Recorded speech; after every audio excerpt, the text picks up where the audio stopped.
So I started with printing all of the model, and the body, I put together just with some putty, something like a blue tack, and primed it with Mechanicus Standard Gray. So everything that's on the body you want to prime with something like this, gray color. There's obviously some water effect right next to it, which is gonna stay here under and this mask. I printed it in clear resin combined with a little bit of light beige. You can also use a little bit of white just to get this milky effect.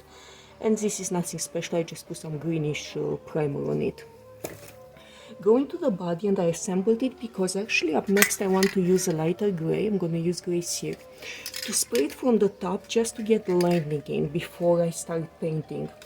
Obviously I'm going to have to do some details on the head and on his skirt, let's say, and or later on the base.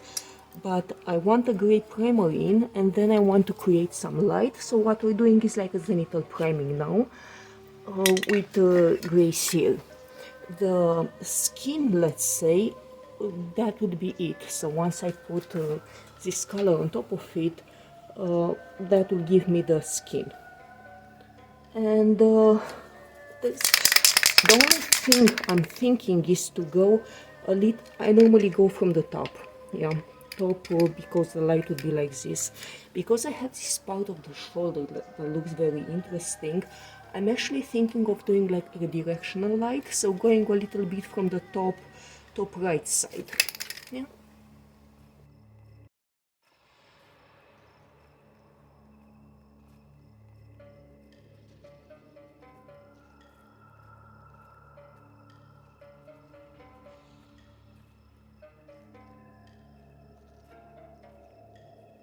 Yes, and you can see the effect. I can put my hands on it because it dries quite fast.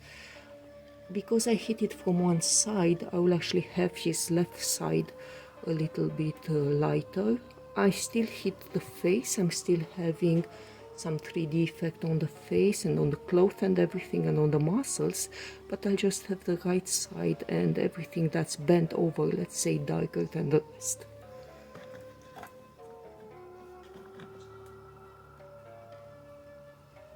Now, if you feel like a particular element still needs a little bit more light, so for example, I still think that this head needs more light, just gonna move this out of the way, and keeping the direction that I've already established, I'm gonna hit it some more, because I want a little bit of contrast on that part as well.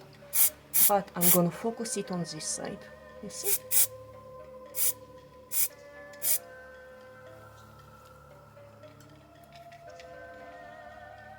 So that's the effect we're going for. What I have seen earlier, now I can take it apart. This looks pretty much okay. Maybe a little bit.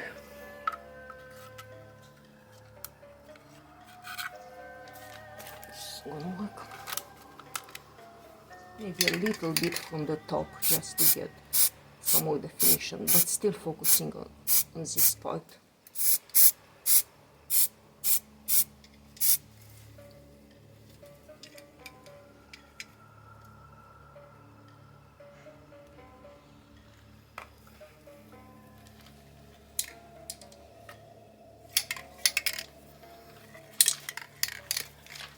The skirt and this leg I'm pretty much happy with, maybe a little bit on the back, but a tiny little bit, maybe on this leg.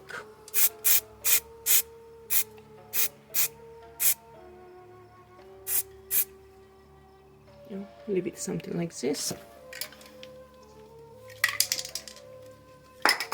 Now, this I wanted more light on the hand for sure, so I'm actually gonna intensify this part.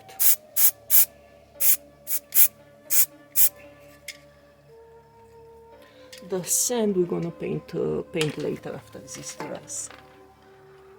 The rest of the base, this leg, I guess we can put some more light on it.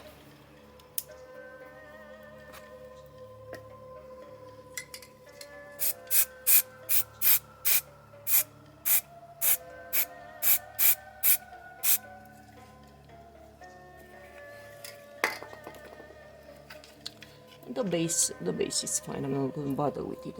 We're actually just going to do some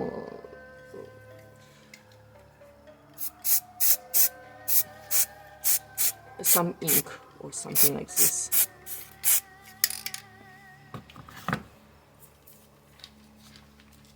So this is it with the spray part. Now, everything that's closed, I want to put something like a black templar on top of it, and because it's a bigger surface, I'm gonna have to use an airbrush. So I'm just putting a little bit of black templar in, and I'm gonna dilute it with some airbrush thinner.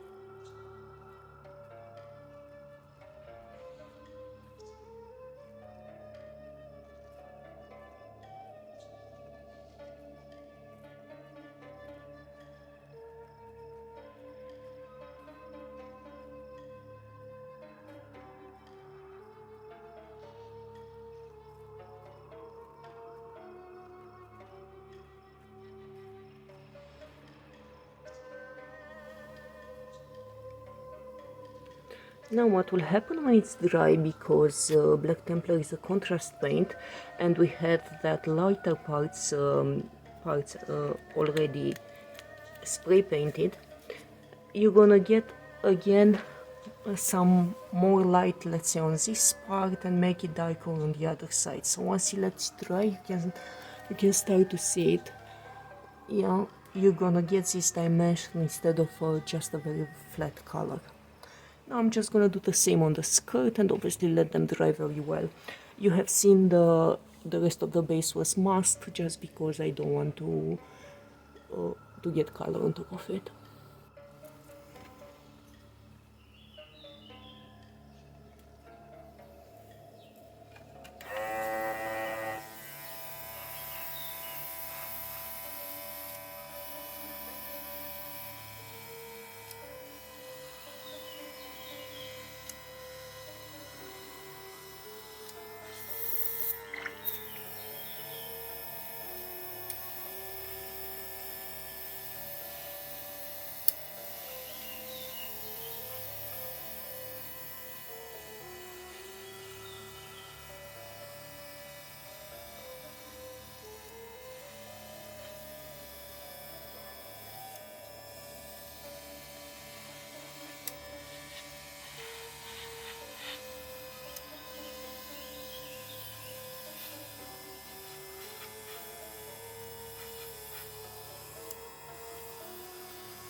Now, just because I have it, I'm going to be using this color on the big part of the base, and also and everything that's tone, I'm actually going to use this brown.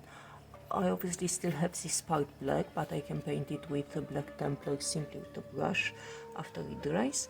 But now, because I have no idea when I bought this and why I bought this, because I have it and the airbrush is out, I'm just going to be applying it all over the base, and on the rest of the base that's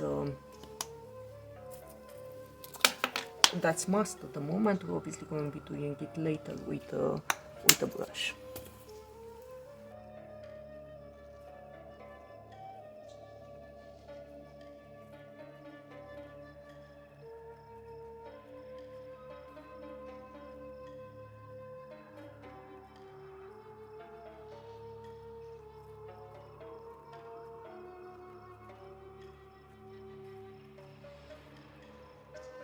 So something along these lines, just to have like I don't know, sand effect, although I can still see the gray that will still give me that stone effect.